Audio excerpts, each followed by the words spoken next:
Bonjour rapide à tous, c'est le moi du futur qui vous parle, désolé de vous embêter avant le début de la vidéo. Je me suis juste rendu compte pendant que j'étais en train de faire le montage que j'ai oublié de vous montrer comment activer les différentes extensions sur les différents navigateurs. Donc si ça vous intéresse et si vous ne savez pas comment faire, à la fin des 5 extensions, je montrerai sur chacun des navigateurs que je connais comment aller à la partie des extensions pour que vous puissiez les activer. Bonne vidéo!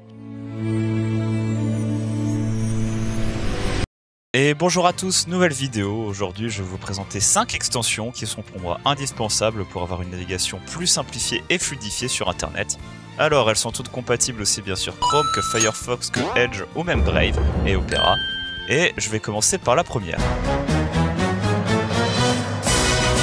Alors, imaginons vous voulez aller sur Google ou sur n'importe quel site, vous vous retrouvez avec ce petit panneau qui vous demande d'accepter les cookies. Bon. Ça peut être chiant à force d'aller sur des sites différents, de toujours le voir.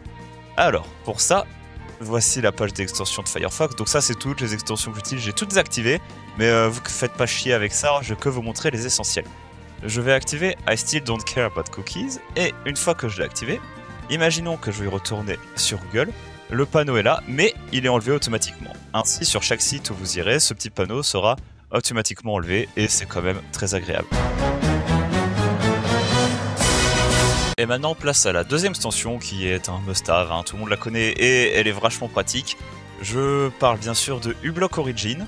Alors, à savoir que si on va dans les recherches des différentes extensions, donc si je marque uBlock, il en existe beaucoup trop. Voilà, avec le temps il y en a énormément, mais pour moi, j'ai jamais eu de problème avec uBlock Origin, donc je la recommande. Alors, à quoi sert-elle? Eh bien, tout simplement, si je vais sur YouTube, qui est le site incontournable où il y a de la pub et que je lance une vidéo, il n'y a plus de pub dans les vidéos, voilà, tout simplement. Et si je désactive et que je rafraîchis la page, ah, une pub, et même une pub là. Et je la redésactive, je rafraîchis la page, ah, plus de pub, c'est dingue quand même. Bref, uBlock, c'est bien.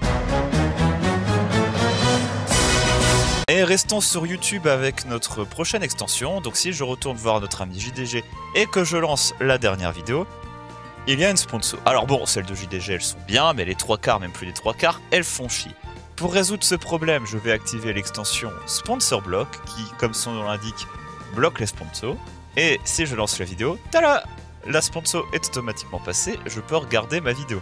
Et le temps de sponsor est catégorisé par cette petite barre verte. Alors, si vous voulez quand même voir les sponsors, eh bien soit vous activez l'extension, ou soit vous allez directement sur l'extension et décocher cette petite case qui va plus faire sauter les segments.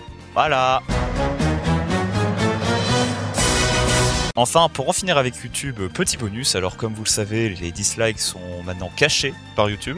Eh bien, si vous souhaitez les revoir, je vous conseille, cette extension est beaucoup trop longue à lire, mais voilà celle-ci, de l'activer. Et maintenant, les dislikes sont réapparus. C'est magnifique, c'est magique. Et j'avais dit qu'on quittait YouTube, mais haha, c'était une feinte. Bon, cette prochaine extension marche partout, mais sur YouTube c'est le plus représentatif, c'est le plus simple. Alors, imaginons que vous regardez une vidéo, et de rage absolue, vous voulez marquer un commentaire, parce que vous n'êtes pas content, j'aime beaucoup ces musiques, mais bref, c'est pour l'exemple. Et là, vous marquez « Je t'emmerde »,« Violence », eh bien, vous ne vous rendez pas compte, et vous avez peut-être fait une faute. Pour vérifier, nous allons activer le logiciel Language Tool, qui permet de vérifier tout ce que vous notez pour être sûr que vous ne faites pas de faute et passer pour un gros con. Donc là, on voit qu'il a souligné en orange, et si je regarde, j'ai oublié le J majuscule, et t'emmerde, j'ai oublié le deuxième M. Je suis sauvé, je ne passerai pas pour un idiot lorsque je ferai un argument sur internet. Let's go!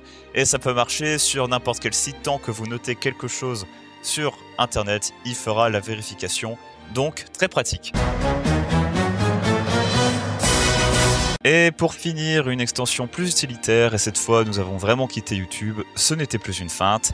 Alors, son petit nom c'est Notifier for Gmail, et comme son nom l'indique, elle vous notifiera quand un nouveau mail arrivera dans votre boîte de réception, vous évitant, si vous êtes sur votre ordinateur, de devoir checker tout le temps votre téléphone pour voir si vous en avez reçu.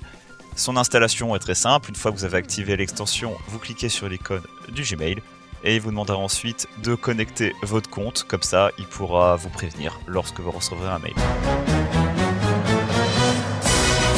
Alors voilà, bienvenue pour l'après-vidéo s'il y a encore des gens. Merci. Alors, on va commencer par Firefox. Donc pour activer ou désactiver des extensions sur Firefox, allez en haut à droite dans cet onglet. Descendez, allez dans extensions et thèmes. Au début, dans la partie extensions, vous verrez toutes vos extensions d'activer. Et si vous voulez en rajouter, allez dans la barre de recherche. Ici, je tape Boo, par exemple. Putain, j'ai trouvé des trucs. Bouh. Et voilà, il suffit de cliquer sur une extension, ajouter à Firefox, et elle sera rajoutée dans le groupe. Voilà. Et maintenant, pour ceux qui sont sur Chrome, pour aller sur votre onglet extension, allez sur les trois petits points, cliquez sur extension, allez dans gérer les extensions. Donc ici, vous verrez vos différentes extensions installées. Si vous décidez d'en rajouter, allez là et cliquez sur le Chrome Web Store. Et allez sur cette barre de recherche. Imaginons, hop, uBlock Origin. Ajouter à Google Chrome. Il n'y a plus qu'à attendre. On valide, ajouter l'extension. Ça charge, ça charge, ça charge. Ça charge encore. Et voilà, elle est rajoutée. Et maintenant, pour Opera, eh bien, une fois que vous êtes sur la page d'accueil, allez là à gauche et cliquez sur extension, allez dans obtenir plus d'extensions et une fois sur cette page, rajoutez-les comme vous le souhaitez. Bah tiens, uBlock Origin, hop, on clique dessus, ajouter Opera, installe, c'est en cours, il n'y a plus qu'à attendre, installer, uBlock Origin a été ajouté Opera, let's go. Et puis voilà. Et maintenant pour ceux sur Edge, eh bien pour aller dans les extensions, les trois petits points, extension, vous cliquez dessus, gérer les extensions.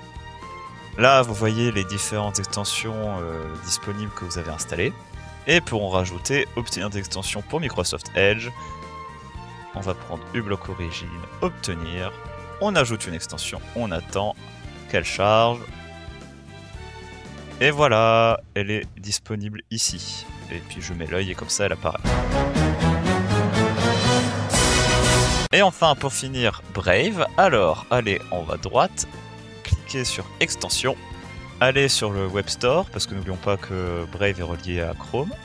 Et bah, comme sur le Chrome Web Store, hein, ça marche de la même manière, on va uBlock Origin, ajouter à Google Chrome, ajouter l'extension, et elle devrait pas tarder à apparaître. Hop, elle s'est mise là, elle charge, et elle est ici. Donc si je clique, hop, et je la pin, elle est là. Voilà. Et voilà, j'espère que cette vidéo vous a plu, et on se retrouve la prochaine fois, je sais pas quand, portez-vous bien, au revoir.